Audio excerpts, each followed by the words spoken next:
অনেক ভালো লাগলো। আসলে আমরা সিরাজগঞ্জ থেকে আসছি, অনেকেই জানেন, কিন্তু আমার এখানে সবচাইতে বেশি ভালো লেগেছে এই কারণে, এখানে এসে মনে হচ্ছে যেন আমি দাদাবাড়ি চলে আসছি। কেন জানেন? আমাদের কিন্তু বৃহত্তর পাবনা মানুষ আমরা। এক সময় তো পাবনার মানুষই ছিলাম।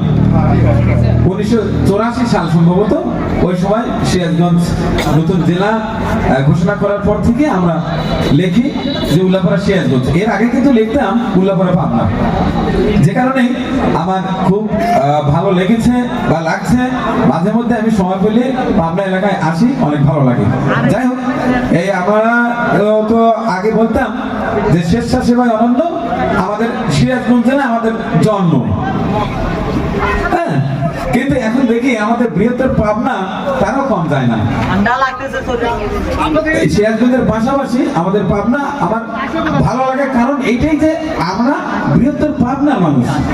আমাদের পাবনাতে যে এত মানবিক কর্মী আছে, পাশাপাশি অনেকেই অনেক বিষয় নিয়ে কন্টেন্ট বানান, ফানি ভিডিও বানান।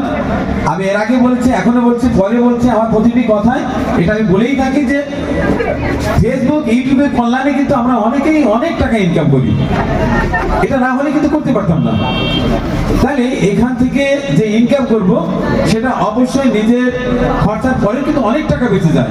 যেমন আমি একসময় অনেক কষ্ট করতাম, যখন আমি ইউটিউব জগতে আসি ধীরে ধীরে আমার সেই কষ্টে অর্থাৎ অর্থ কষ্ট হওয়ার পরে দেখি যথেষ্ট টাকা বেঁচে যায়। ঠিক তখন থেকেই কিন্তু আমি শুরু করেছি যে আমার নিজের সংসার চালার পরেও তো অতিরিক্ত টাকা জমা থাকে। অতএব একটা সময় আমরা কষ্ট করেছি, এখন যারা কষ্ট করছে, যাদের মাথার উপরে চালা নেই, ভালো খেতে পারছে না, পয়সার অভাবে চিকিৎসা করতে পারছে না, প্রয়োজনীয় যে একটা পানির ব্যবস্থা, টিউবওয়েল, সেটাও অনেকের বাড়িতে নেই, নেই টয়লেট। আমি ঘুরে ঘুরে বেছে বেছে তদন্ত করে করে আমি নিজে দাঁড়িয়ে থেকে কাজগুলো করার চেষ্টা করি। আমি সবার কাছে অনুরোধ করব, আসুন আমরা দেশকে ভালোবাসি, দেশের মানুষকে ভালোবাসি। মহান সৃষ্টিকর্তা আমাদের তার সৃষ্টির শ্রেষ্ঠ দিক করে কিন্তু আমাদের এই পৃথিবীতে পাঠিয়েছেন। আমাদের সম্মান যদি আমরা না রাখি তাহলে আমরা কি জবাব দেবো বলুন? আমার বাড়ির পাশে অনেকে না খেয়ে থাকে, আমরা কি করতাম? দেখতাম আগে যে ভালো ভালো অনুষ্ঠান, কিন্তু ওই অসহায় দরিদ্র ফকির মিসকিন যাদেরকে বলে তাদেরকে কিন্তু চেয়ার দেওয়া হয় না, ভালো খাবারও দেওয়া হয় না। দেওয়া হয় কখন? অনুষ্ঠান শেষে উচ্ছিষ্ট যে খাবার সেটি গেটের বাইরে নিয়ে যা তাদেরকে অবজ্ঞার সাথে দেয়া হয়। সেখান থেকে কিন্তু আমার এই মেহমানদারি কার্যক্রমটা মাথায় আসে যে না, আমার মেহমান তারাই হবে যারা ভালো অনুষ্ঠানে ভালো আপ্যায়িত হয় না। ঠিক তখনই 2017 সালে আমার ইউটিউবের ইনকামের টাকা দিয়ে প্রথমে আমি স্থানীয় যে মসজিদ আছে, মসজিদ থেকে 50 জন ভিক্ষুককে ধরে নিয়ে এসে আমার বাড়ির আঙিনায় সবুজ চত্বরে খাইয়েছিলাম। আপনারা অনেকেই জানেন যারা আমার কন্টেন্ট দেখেন।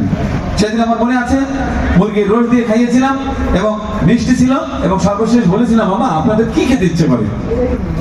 বলেছে, বাবা আমার পায়েস খেতে ইচ্ছা করে। ঠিক তারপরে থেকে কিন্তু আমার পায়েস দেওয়া শুরু করে দিয়েছি। এক একদিন এক এক মেনু করি, যে সকল মেনু বাড়িতে সচরাচর হয় না। দেখ, আমার প্রতিটি অনুষ্ঠান শেষে আমি বলার চেষ্টা করি, এত না, আমার বাড়িতে হয়তো 50 থেকে শুরু করে একটা সময় প্রায় 2000 ছাড়িয়ে গেছে। এখনো বিভিন্ন এলাকায় যাই, মসজিদ, মাদ্রাসা, এতিমখানা, যেখানে গরিব অসহায় ভুকা মানুষ আছে সেখানে যাওয়ার চেষ্টা করি।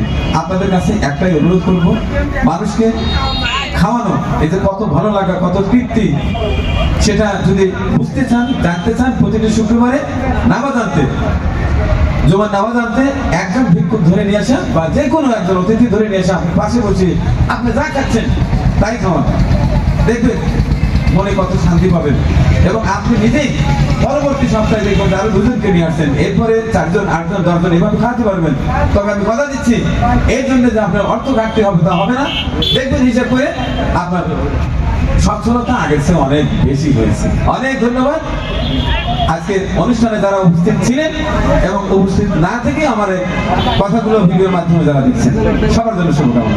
একটা সুন্দর একটা প্রোগ্রামে আসলাম, মানবিক কর্মী সমাবেশে। এর জন্য মহিদুলকে অনেক অনেক ধন্যবাদ। এই হুইল চেয়ারটি প্রদান করলাম। এখানে মামুন আছে, মানিক ভাই আছে, শরীফ খন্দকার আছে। তো আপনারা আমাদের সবার জন্য দোয়া করবেন, আপনাদের জন্য দোয়া থাকবে, আর আপনার এরকম অসহায় মানুষের পাশে এসে দাঁড়াবেন, এটাই আমাদের প্রত্যাশা। অসম্ভব ভালো লাগছে। আর আমার মনে হয় এই আয়োজন শুধু এখানে না, এই আয়োজন আরো অন্য জায়গায় হওয়া দরকার। কারণ মানুষের ভিতরে মানবতা জাগ্রত করতে হবে। মানুষের সদিচ্ছা অসদিচ্ছা সবই থাকে লুকায়িত, এটাকে জাগ্রত করতে হয়। মানুষের মধ্যে মানবতা জাগ্রত হোক, মানব সেবায় মানুষের জন্য মানুষ কাজ করুক। আর এই মহিদুল দেখায় দিয়েছে যে কিভাবে মানুষের জন্য কাজ করতে হয়। অসম্ভব ভালো লেগেছে আমার। প্রথমত এখানে এসে অনেক অনেক ভালো লাগছে। আর মানুষের জন্যই আমরা সবাই মানবিক কাজে যুক্ত থাকবো, একে অপরের পাশে থাকবো, যাতে এই আশেপাশে যে মানে দরিদ্রতা যে সেটা যাতে আর না থাকে। এতটুকুই বলবো যে সবাই সবার পাশে থাকবেন। এখানে এসে আমার অনেক বেশি ভালো লাগছে, কারণ মানবতার কাজে যারা থাকে তাদের পাশে আমি আছি বা থাকবো। বা আমরা যেন সবাই আমাদের কন্টেন্ট ক্রিয়েশনে আসার আমার প্রথমে তো রিজন এটা ছিল না, তো সেকেন্ড টাইম এটা হয়ে গেছে যে আমি এখন মানবিক কাজ করি। তো মানবিক কাজটা আসলে অনেক বেশি ভালো লাগে, আর এটা আসলে অনেক সম্মানের একটা পেশা। কন্টেন্ট ক্রিয়েশন আসলে মানুষ ওইভাবে দেখে না যতটা ভালো আমরা ভাবি, বাট মানবিক কাজটা দেখতেছি যে সবাই খুব মানে ভালোভাবে নিচ্ছে। তো আশা আছে সামনে আরো মানবিক কাজ করব, আপনারা দোয়া করবেন। আর এখানে এসে অনেক বেশি ভালো লাগছে আমার। আসসালামু আলাইকুম। মানবতার কর্মী সম্মেলন 2025 আজকের আয়োজক এবং আজকের প্রোগ্রামের জন্য যারা যারা এখানে আসছিল, দেশের বিভিন্ন জেলা থেকে যারা মানবিক কর্মীরা এখানে এসেছিলেন, তাদের সকলকে অসংখ্য অসংখ্য ধন্যবাদ এবং এই প্রোগ্রামকে সফল এবং সার্থক করার জন্য। সত্যি ভালো লাগতেছে এবং আমি খুবই খুশি এবং আনন্দিত যে আজকের এই প্রোগ্রামে আমার মনে হচ্ছে যে ভালো হয়েছে। সবার মুখের থেকে যেহেতু শোনা যাচ্ছে, এরকম প্রোগ্রাম আগামীতে যাতে এর থেকেও আরো ভালোভাবে করতে পারি, এটাই সবার কাছে প্রত্যাশা। সবার কাছে আমি দোয়া চাই। ধন্যবাদ সবাইকে। মানবতা কর্মী সম্মেলনের পক্ষ থেকে, আজকের এই অনুষ্ঠানের পক্ষ থেকে আমাদের বন্ধু সুমন নূর, আমাদের এই প্রোগ্রামের আমার সহযোগী হিসাবে সবকিছুর উপদেষ্টা এবং সবকিছুর শেয়ার করছে। আমি আমার বন্ধু সুমন নূরকে আমি অসংখ্য অসংখ্য ধন্যবাদ জানাই আমার পাশে থাকার জন্য। মানবতার কর্মী সম্মেলন 2025 অনুষ্ঠানটি পাবনা জেলার আটঘরিয়ার জাওয়াতপল্লীতে অনুষ্ঠিত হলো।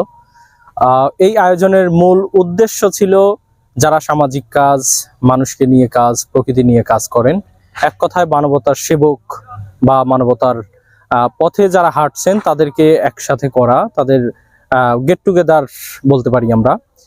তো এখানে দেশের বিভিন্ন প্রান্ত থেকে, বিশেষ করে বিভিন্ন জেলা থেকে কিন্তু বিভিন্ন অংশগ্রহণকারী যারা মানবতার সেবক হিসেবে কাজ করছেন তারা এখানে সম্মিলিত হয়েছিলেন। এবং এটি ছিল একটি দিনব্যাপী প্রোগ্রাম। সকাল থেকে প্রোগ্রামটি শুরু হয়, সারাদিন ব্যাপী চলে এবং যারা অংশগ্রহণ করেছিলেন সবাই বিভিন্ন ভিডিও কন্টেন্টের মাধ্যমে, আমরা প্রতিনিয়ত সোশ্যাল মিডিয়ায় যেটি দেখে থাকি যে ওনারা ভিডিও মাধ্যমে আমরা বিভিন্ন সামাজিক কাজের সাথে যারা সুপরিচিত দেশব্যাপী, তারা অনেকেই এখানে উপস্থিত ছিলেন। তাদের অংশগ্রহণকারী সবার চোখে মুখে ছিল উচ্ছ্বাস, আনন্দ, কারণ আমরা সোশ্যাল মিডিয়া যেটি দেখছিলাম আর বাস্তবে তাদেরকে দেখে আমরা অনেক বেশি অনুপ্রাণিত।